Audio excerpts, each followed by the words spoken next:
Hello, my name is Bill Haley for Haley2024 the Movement, Government Reform Ideas.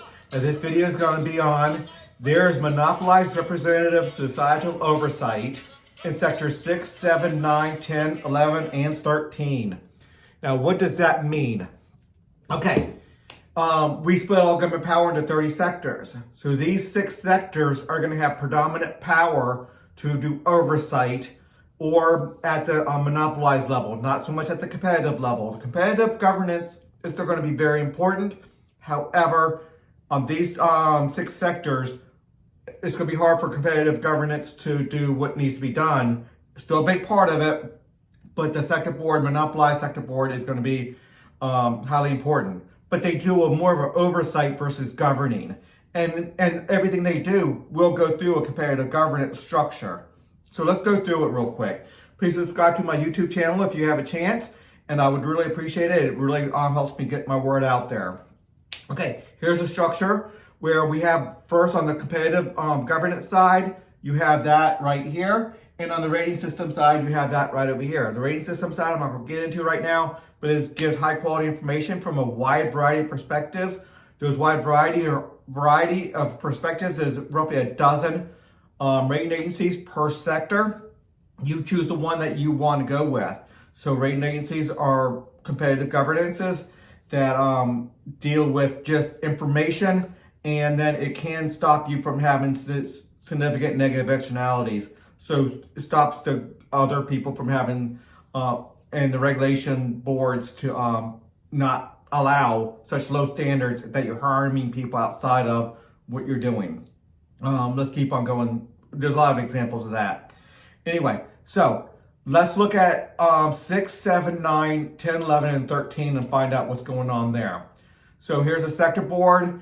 We'll get back to those sectors in a minute. Let's read over the sector board because the sector board is where the societal oversight is at. So 90% of governance will occur in each entity's selected CRA. CRA is an acronym for competitive governance. It's competitive regulatory agencies, and that's competitive governance.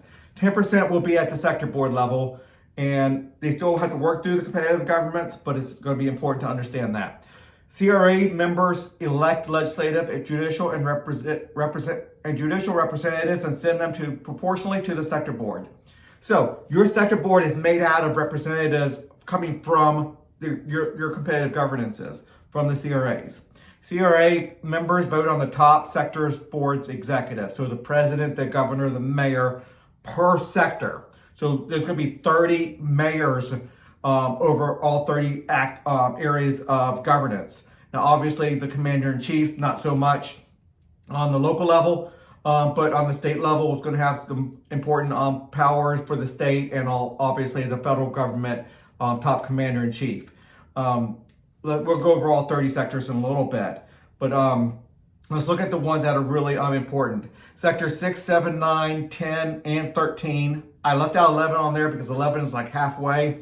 We'll go over that. Have original authority at the sector board level. The other 25 sectors have original authority at the CRA level. So let's look at 6, 7, 9, 10, part of 11, and 13. So nothing in the charity system will have societal oversight. There will be a rating system that will guard against fraud, abuse, self-dealing. That's going to be super important. Charities can do what they want to do, but they cannot do corruption. They cannot do self-dealing. There will be some limitations, and they have to accomplish some of the purposes of what's going on there. So that's going to be important. Foreign protection system. This is the first one. 6, the diplomats. You cannot have 12 different governments sending top executives out there to talk to foreign countries. We need to speak with one voice. But we need a 70% majority of the sector board really to accomplish foreign policy. So we're not going to have a lot of foreign policy. The default within the Constitution, I write, will be open free trade, good relations with other countries, and not having free trade and free exchange of ideas and stuff. There's going to have to be a 70% vote to not have some of the regular norms of getting a good friendship with other countries. There obviously some countries such as Iran and North Korea and Russia, they'll probably reach that 70% mark where we can put some limitations on what's going on. Hopefully China and different countries might be able to reach that threshold. I'm not saying right now whether any of those countries deserve or don't deserve. I'm just saying the sentiment among a lot of politicians are that some of those don't deserve that free, normal trade, normal friendly relationship there. Okay. Sorry. The Commander-in-Chief, a different top executive, a different legislative branch, a different set of people than the diplomats. If the diplomats cannot handle something and they get a 70% for vote, that's when the Commander-in-Chief steps in. Now, obviously, the Commander-in-Chief is always training with the military. They're always integrated with them. When we need them, they need to be well-trained, well-organized, well-familiar with everything. So the Commander-in-Chief will be totally active all the time, but they just won't have any official power because the military can't do anything to another country unless we get a 70% vote. Now, any attack on U.S. soil, within reason, Americans outside of American soil, the Commander-in-Chief has original authority to go take action if we get attacked on American soil. And within reason, American people outside of American soil, and there'll be regulations dealing with that. Military corporations, nope, that's not a sector board level because they don't have any authority. Everybody in the military will have to swear allegiance to the Constitution, swear allegiance to the diplomat, foreign policy commander-in-chief, the commander-in-chief of Sector 7, 6. I'm sorry, let me say it real easy. Every person in the military and pretty much everybody in the foreign protection system will have to swear allegiance to America, the U.S. Constitution, which will be a CRA Constitution, a competitive governance Constitution. So the executive of the Sector 6, 7, and 10, Military Authorization Agency. So those are the three big ones that you need to. Now, when you swear that allegiance, you're going to have you're going to be very educated on exactly their responsibilities and their authorities. So if there's not an attack on U.S. soil, or the Commander-in-Chief, or we don't get a 70% vote from the diplomat sector, the Commander-in-Chief cannot give a lawful order to go do military action in a different country. They don't have that authority. So any military person, any jet pilot or whatever the case may be, they don't have to listen to the top Commander-in-Chief. They say go fire on this country if the diplomats did not say it.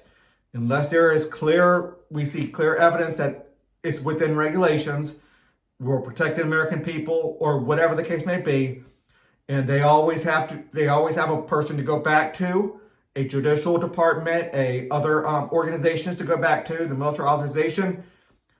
They have people to go back to for double checking, is this within regulations? So there's a common thing. A commander-in-chief cannot, or commanders of anybody, officers cannot give an illegal order. They cannot go and say, massacre these innocent people over here. They're just not allowed to do that. And the military people don't have to do that. They don't have to obey that order. And actually, it's not lawful to obey the order of killing innocent people unjustly like that. Okay, military capability system. Again, that is another one. So 6, 7, sector board, monopolized sector board, commander-in-chief. Competitive governance still play a big role within that. They staff up the sector board. So it's highly important to understand that a lot of things are going to be working through the CRA structure and the competitive governance structure. But the military capability system is a funding mechanism. They get 5% of GDP from sales taxes. We have another sector that's going to supply them with 5% of GDP. All the states, sales sector, they collect the sales tax, 5% to gain 5% of GDP. Every state collects 5% of their state's portion of GDP. And they give it to this body, and then they're responsible for distributing that money in a very free market way, especially to the military. Obviously, personnel in sector 6, 7, 9, and 10, that's just they're going to supply their money plus the rating systems, supply all the money. That's not so much free enterprise there. But then military corporations, that's where well over probably 90% of the money will go, unless we do some foreign aid through sector 6, which requires a 70% vote. So I'm not expecting a lot of foreign aid. Maybe a couple places, maybe Israel would gain that level of respect, level of vote to get that. I'm not saying it whether it should or should not be, but maybe a case like that might warrant or get that 70%. So there's some things that are very well known to have high support for foreign aid. And other places are not. So I would say probably 75% of foreign aid will go away. Anyway, Military Authorization Agency, that again is one of the 6 or so that will be under sector board, monopolized sector board control.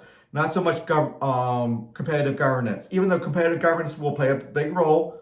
Again, competitive governance staff up the sector board, and they are the fail-safe of people getting out of control. They can take anybody's authorization, and their chief executive, they actually have the authority if somebody has their authority pulled.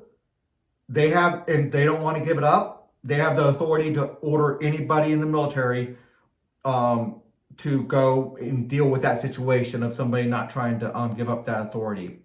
Okay, so 6, 7, 9, and 10 are the four big ones, but not the military corporations. Not where 90 or so percent of the money is going to go. So a big portion of that money is going to go free enterprise, and that's going to be highly important. And we can look at videos on that of how that's going to be done. And I've done videos. Look at my website. I got videos embedded in the website on all the pages. Okay, violent crime mitigation system. The other 2 would be sectors 11 and sectors 13, but only half of 11. The definition of a violent crime. Now, it has to be a violent crime, not a financial crime, not an environmental crime. The definition of a violent crime needs to be steady across the board. And then the other half of Sector 11 is the prosecutors. Now, prosecutors are not so much monopolized sector board controlled. Now, the law enforcement authorization, they have to give a badge to anybody. So they have to give that badge to that prosecutor. You cannot be a prosecutor unless you have that badge.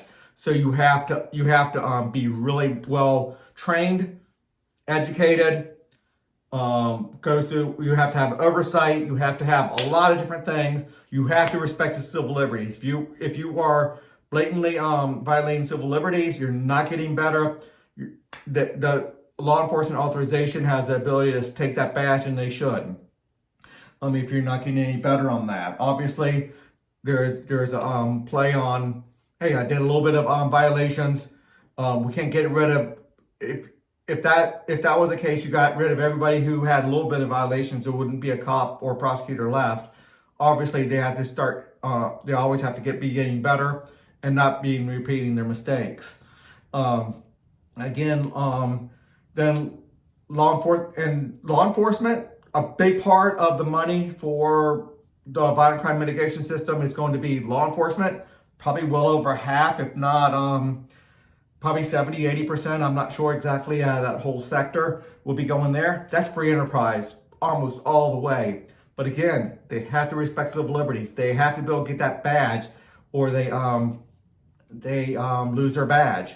So that badge is going to be powerful. It gives those people with the badge the authority to do arrest and prosecute and be a judge and be a prison guard and all these things. To have those governmental authority, you have to get that, and that has to be societal oversight. That doesn't deal with a lot of money there. There's not a lot of money flowing around that one. So that's important.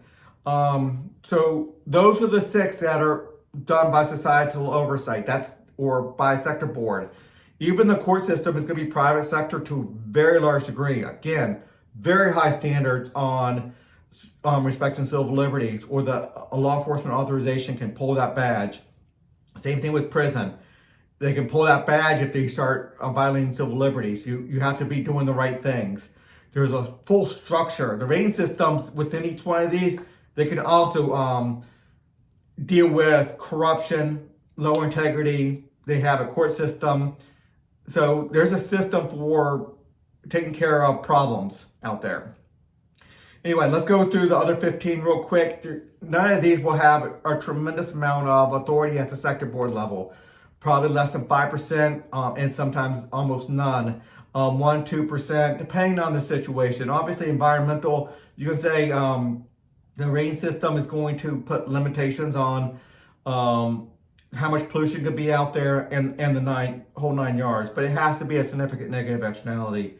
Obviously, human resources and sales and the identity sector dealing with taxes and fees, because sector 24, human resources and sales, they have to collect 5% of GDP to go to the military at the state level. The identity, personal and business, they deal with citizenship, so they have to have a lot of integrity. Their rating systems are going to have court systems dealing with low integrity, corruption. They have to have some pretty decent standards to say who's a citizen, who's not. It can't just be that one competitive governance. You have to have buy-off from others at the sector board level to say, okay, check mark, you check this, you check that, you check that. Oh, wait a minute, no, that's corruption. You can't do that. You falsified documentation or whatever. So there's people always checking up on other people. And all these sectors here, if they want to have the police go after somebody, they have to go get somebody with an actual badge who was authorized by the Law Enforcement Authorization Agency. So any of these, the banks can have cops, no problem, but they have to have a badge from the Law Enforcement Authorization. Everybody here should have cops. Roads will definitely have cops. Airports will definitely have cops in the transportation sector. Obviously there'll be some environmental quote unquote cops stopping somebody from actually doing actual pollution. There's somebody actually with a gun with the authority to stop somebody. Yeah, all these will be hiring cops. And obviously you don't have a lot of reasons for education to have cops. Obviously you want safety within the schools. So the education, the schools will be hiring cops, just like everybody should be hiring a cop, private sector law enforcement, because everybody needs protection. So you want to protect the children there. So anyway, this video was supposed to be on sector board and when it moves up to that control, but the predominant sectors where it has that control, again, the diplomats, the commander-in-chief, the funding mechanism for the military, because they're getting about $1 trillion. Military Authorization Agency, the violent crime, on defining violent crime, but not the prosecutor side, then the law enforcement authorization. Highly important. And also, one other thing, on the charity system, this identity sector over here on 25, they have to ensure that everybody's giving over the amount of money needed to the charity system to equate to 5% of GDP, or about roughly $1 trillion. So that goes to the Charitable Distribution Association. So integrity issues surrounding that. So everybody gets directly to the CDAs, the one they pick that matches their philosophy of how you want to help the poor. But the identity sector is in charge of making sure that happened. They don't take the money unless that's what you want to do to help distribute the money. A one-stop shop to give the identity sector all the money for all the fees for all your CRAs, because they're responsible for ensuring that all citizens, everybody in America, is paying their fees for their CRAs. But it's the identity sector government that you select, your competitive governance that you select. Okay, I'm at 20 minutes, a lot longer than I wanted to on this one, but it's highly important. Subscribe to the Haley2024 the Movement YouTube page. It really helps me out. It helps me get that message out there. I needed this to go viral to a large degree, all these videos, not just this one, obviously. My website is the base of all my reforms. It's laid out really nice there. Please consider a donation. I have an easy PayPal account to make that happen. And until the next video.